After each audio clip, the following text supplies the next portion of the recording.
Bolovinaka, everyone. I'd like to speak briefly on the media decree that's been promulgated by the illegal government in Fiji.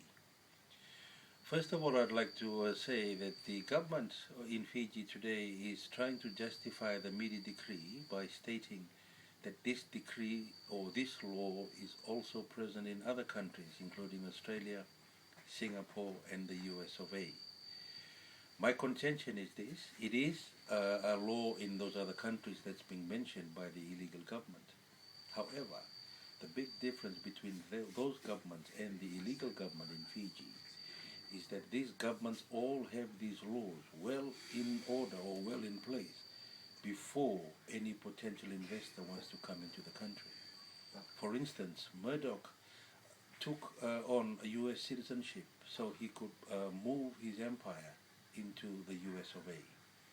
In Fiji, the difference is that the media decree, when it was drafted, the stakeholders were only given 2 hours to read the 100-page submission, and then a consultation followed.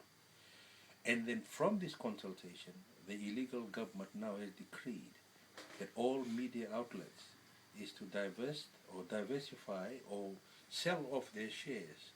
So it is wholly owned or 90% owned by local investors. You have a country or a company like Fiji Times which has been in existence for over 100 years. How can they be made to divest 90% of its shares within a very, very short time?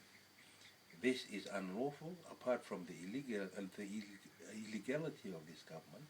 But the fact remains that any responsible government to make any substantial laws like this should give companies at least 10 years for them to be able to prepare themselves for the eventual sale of 90% of their shares and retrain its employees so they can find other work in other areas.